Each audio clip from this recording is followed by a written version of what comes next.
Good morning, taste buds. I'm Chef Michelle Bernstein. When I say custard, what do you think of? Classic combination of eggs, milk, and sometimes sugar, then heated until it's smooth, creamy, and used as the base for so many recipes. So today I thought it would be fun to make some custard. And to make it even more fun, let's make them into desserts. SoFlo Taste is starting right now.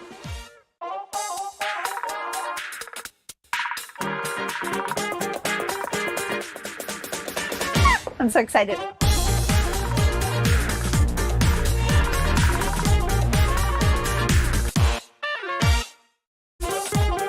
Morning, my SoFlo taste buds. I am Chef Michelle Bernstein here in the Goya kitchen in the Sub-Zero Wolf and Cove showroom, Miami. Welcome to SoFlo Taste.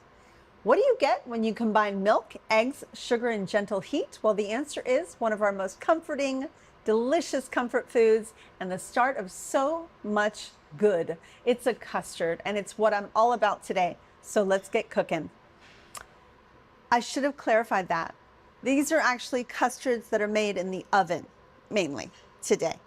All right, I love this recipe. It is a croissant bread pudding. And instead of my usual chocolate, I'm gonna throw in some fresh raspberries. So let's get started with this. We are going to heat up some cream and milk.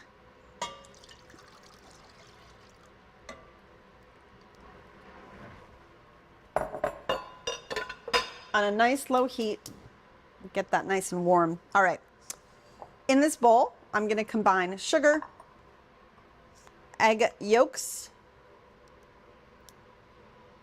pretty much essential for this type of a custard, and whole eggs.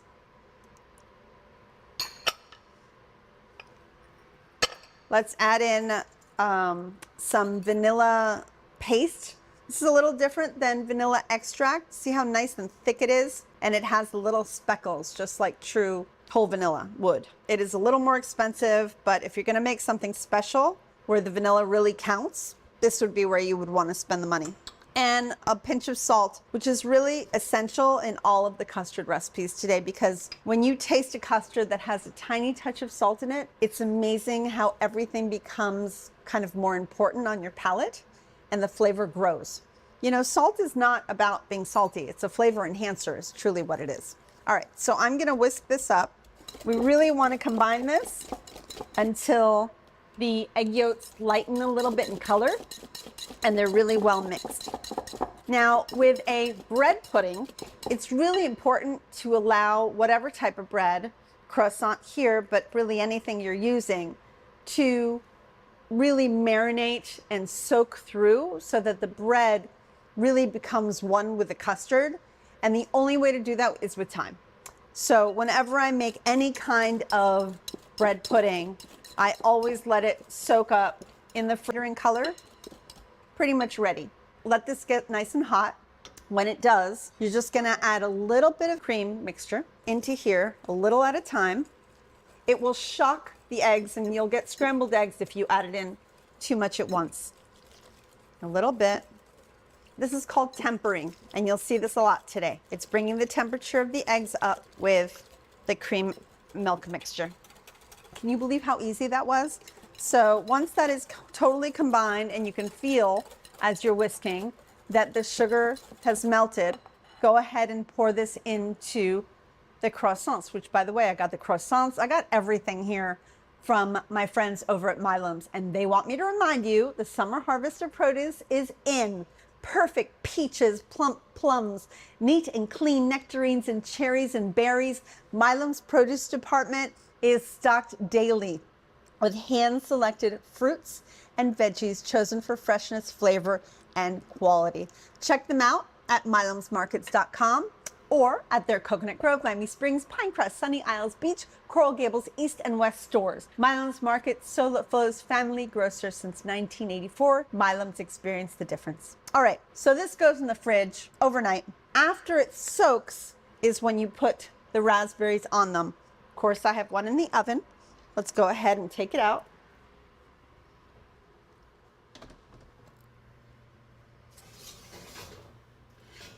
So I made the custard and soaked the croissants last night and baked it today for you. And look how pretty this is. I feel like that's kind of my microphone drop, so I'm not going to say anything else. Come right back. I've got more recipes for this most comforting of all the comfort foods. That's after the break.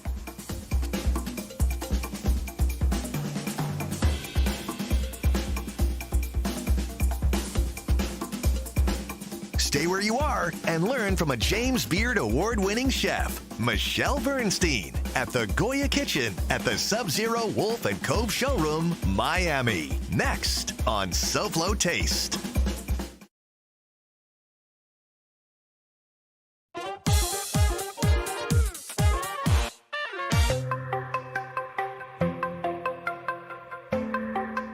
When it comes to designing and building your dream kitchen, there's form and there's function, but the question is, does that kitchen work for you? Hi, I'm Melinda Harper for SoFlo Taste at a showroom in Miami, and we're here to answer that question. Shannon, this space is so amazing. There's inspiration around every corner. Tell us all about it. I'm so glad you're here today. Thank you for coming. Yes, so welcome to the Sub-Zero Wolf and Cove Miami showroom. This is not an ordinary shopping experience. This is what I like to call a culinary playground. This is a place that our clients get to come and they really have an opportunity to slow down and get inspired. That's all this space is meant to do, is to educate, inspire, confirm buying decisions. I can imagine where a lot of people come in with one idea and maybe leave with another. Which is exactly why we always say start here. A lot of our builders, our designers, they even say the same thing. When you pick out your appliances first, it helps the entire process, especially when you're able to do a product demonstration with one of our chefs and you're actually able to see the products working in action and you're able to ask questions with the professionals that work on them and cook on them every single day. We've had people increase their package size saying, I didn't even know this product existed, so now I'd like to add this to what I had already selected. You know, when you go shopping, you don't get the full suite. We have the entire full suite and line of Sub-Zero Wolf Cove products here. This is actually a learning space for people who come in to want to buy appliances or luxury items for their kitchen. There's zero pressure, and we don't want anybody to feel pressure. We want people to feel inspired, educated, and just confirm that the choices that they're making are going to be the right decisions for not only them, but their family. So if people want to come in and experience this wonderful showroom and see the facility, and I suggest they do because it's amazing, how do they go about doing that? Well, walk-ins are welcome, but we do strongly recommend making appointments. That way you've got a dedicated consultant when you get here. So you can either just go to our website or you can just give us a call. Sounds amazing. I'm gonna do a little shopping myself right now. Thank you, Shannon. Let's go. Let's go. Welcome back to SoFlo Taste and my show about custards. All right, everybody, I'm gonna get a little creative here. I love anything basil, and I love strawberries and basil and balsamic. We are going to make pot de creme, which is basically a fancy French term for pudding, and it's a set pudding. You don't brulee the top, it's nothing like that. It's kind of like just a simple, perfect set pudding that goes in the oven. We're gonna flavor it with basil. I'm growing so much basil that I decided, I was looking at the garden, why not make a basil pot de creme? So this is what you do. In this pot, I have cream and basil, a lot of it, some leaves, and some sugar, okay? And that's just kind of sitting happy over here after I've warmed it through so that the sugar can melt. Here, I'm whisking some egg yolks and some salt. I'm bringing that together. At the same time, because of course I've cooked some already, when you have them cooked, you're gonna warm a little bit of balsamic vinegar in a pan with a little bit of brown sugar to combine it. So I'm just gonna barely warm that through very delicately. And we're gonna mix the strawberries with the brown sugar balsamic. Okay, let's keep going with the custard. So I've got the salt and the egg yolks, whisk, whisk, whisk. Now I'm going to drain this sweetened cream basil mixture into the egg. Remember, a little at a time so that I don't overcook my eggs, to temper.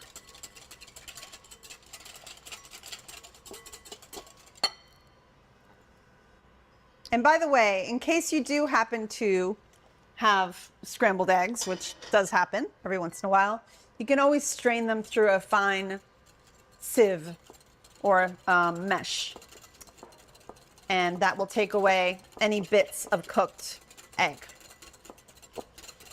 All right, so this smells and definitely tastes like basil. And all you're gonna do to finish this off is pour this into something that has a spigot, like this measuring cup. Go ahead and pour equal amounts of your pot de creme, and don't fill it too high because you're gonna wanna have a little fun with the top, right? Whether it's this topping that I'm making or whipped cream or whatever it might be. You also want a little room between your spoon and the pudding to get in there, right? So you're gonna set that, you're gonna place that into a baking dish, and very carefully take some hot water, and you're gonna fill that baking dish only up to about 1/3 to a half way up those ramekins, okay? Then you're gonna bake it uncovered until nice and set. So what does that look like? I bake them in these. Listen, by the way, you can bake them in anything that is bakeable, you can bake it in. If you have your favorite like China dish and they're nice and small and they can actually go into an oven that's a nice low 300, 325 degree oven, use whatever you love. You don't have to actually use a ramekin. You can use whatever. I love to have some fun and bake them in all different things and bring them to the table because they're fun. So this is a basil pot de creme. It's interesting because it's a little darker hue of yellow, which I think maybe the basil has done that to the milk. I'm not too sure. But what's so crazy about this is once you get in there and you taste, guys, does anybody want to taste this? This is so good. Who's going to come and taste this? Hunter, I think you're going to love this. All right. You're looking handsome as always. That's very basily. It's basily, yeah, right? It's like crazy basily. Do you love it? I do love it. Okay, good. All right, I'm gonna get back to work. Okay, bye. I had to have somebody else other than me. I can't just say, oh, my stuff is delicious. I wanted somebody else to tell me it's delicious. Did you really like it, Hunter? Okay, great. All right, so going back to the strawberries. Strawberry and basil together, right? That was my idea. So I'm gonna top the strawberries with a little bit of that balsamic brown sugar. Mix it. And then you can do one of two things. You can either serve one of these pot de cremes with some of this balsamic tossed strawberry right over the top and give it to people you love, or set it aside. It's up to you. Come right back, because obviously I have more. And if you can't join me at 11 o'clock on Saturday mornings, record me and watch when you can. Come right back to SoFlo Taste.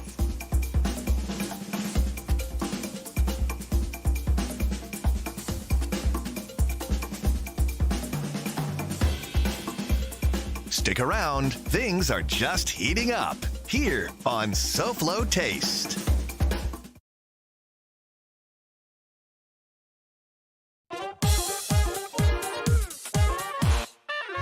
It's a Milam's Markets Minute. Here's Melinda Harper.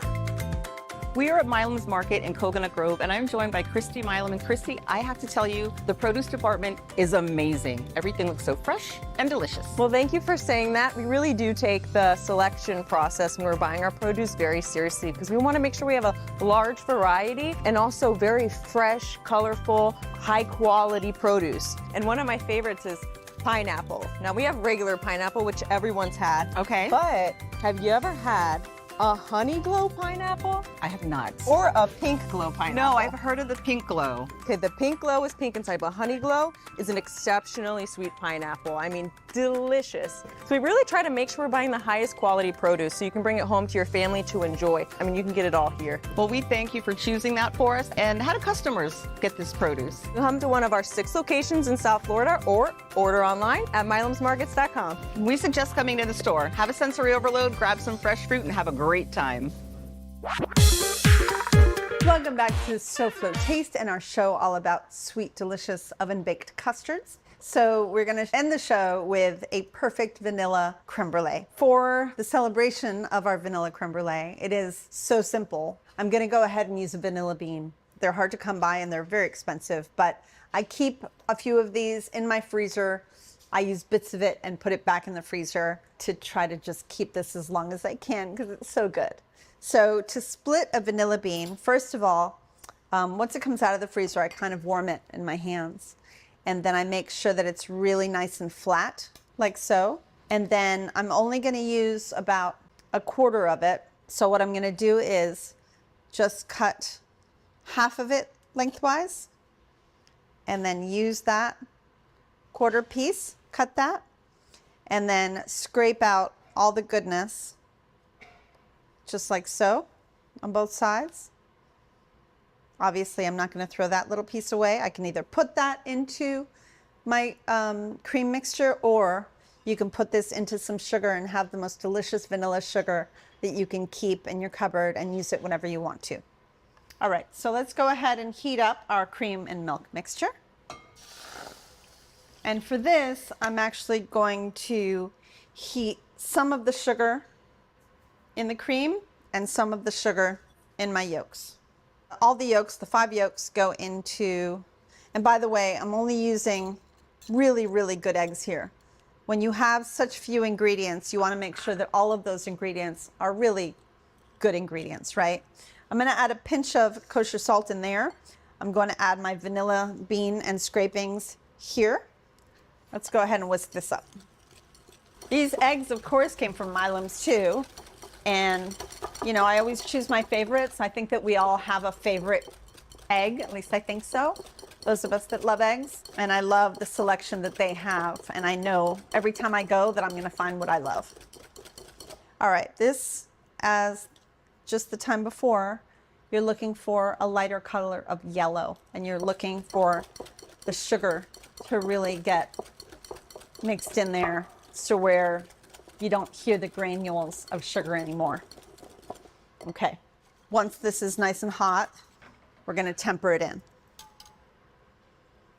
A little bit at a time, little by little, bringing the temperature up from those yolks. Okay. You're going to want to pour this into something with a spout. So let's go ahead and pour into that. And go ahead and pour it into something that you know you can cook in, obviously, just like I talked about. You can use glass, but you have to make sure that the glass is oven ready. So can it be baked in? And these can, they're nice and thick. And then, of course, they need to be torched afterwards. So you have to make sure that whatever you use, especially for a creme brulee, if you're going to broil it, it has to be able to go under a broil, which is very, very hot. Or, of course, you can use a torch. So I like to pour my creme brulee a little bit taller than my pot de creme, mainly because I'm going to torch the top. So we'll place these again in a baking dish. Pour boiling water into it, 1/3 to 1/2 up the glass, and again, uncovered, go ahead and bake. Come right back, taste buds, to SoFlo Taste, and if you can't join me at 11 o'clock on Saturday mornings, record me and watch me when you can. Come right back to SoFlo Taste. Come back to Chef Michelle and the food. You're watching SoFlo Taste.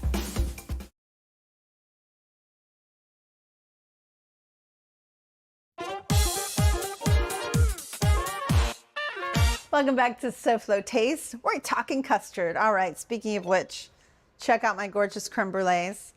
Let's go ahead and torch them. So, like I was talking about earlier, you can broil them or you can torch them. Now, I have a lot of different torches that I use, but I am a chef and I use the bigger ones at the restaurant, but I like to keep the smaller ones at home. So whatever you feel more comfortable with, you can do. But what you do need to do is granulated sugar really, to me, makes the best brulee part, which is the crispy coating. So shake it off any excess and then just put it back in a bowl. But you really want to get it all the way around.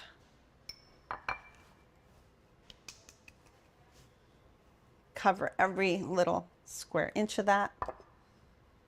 Okay, and okay. A lot of recipes might tell you to use turbinado or to use brown sugar. I have to be honest, I've tried it all, and to me, there is nothing better than regular old granulated sugar. Okay. So just go nice and slow. Don't concentrate on one spot for too long. You want to keep it nice and even. So if you're patient, you can use this and it works perfectly fine, but it's making me crazy. So I'm gonna go ahead and use the one that I normally use.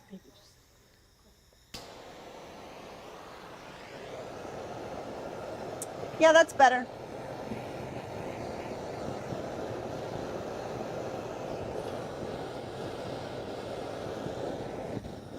So there you have it. It's a beautiful brulee. Now, in Europe, you might actually find that people serve custard more of a room temperature and then they brulee the top. But I personally love a cold set custard underneath the crispy topping. Let's see. I got the crisp. You hear that? That's what we're looking for. I think, do you guys think I should sample it? Because I feel like I should. Okay.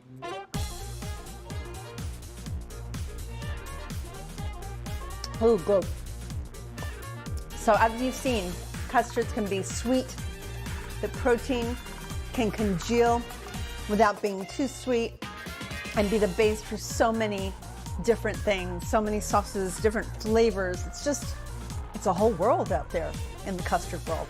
Anyway, have a good week. I'm gonna enjoy my creme brulee. Join me again next time. I love you guys. Goodbye and good taste. Mwah.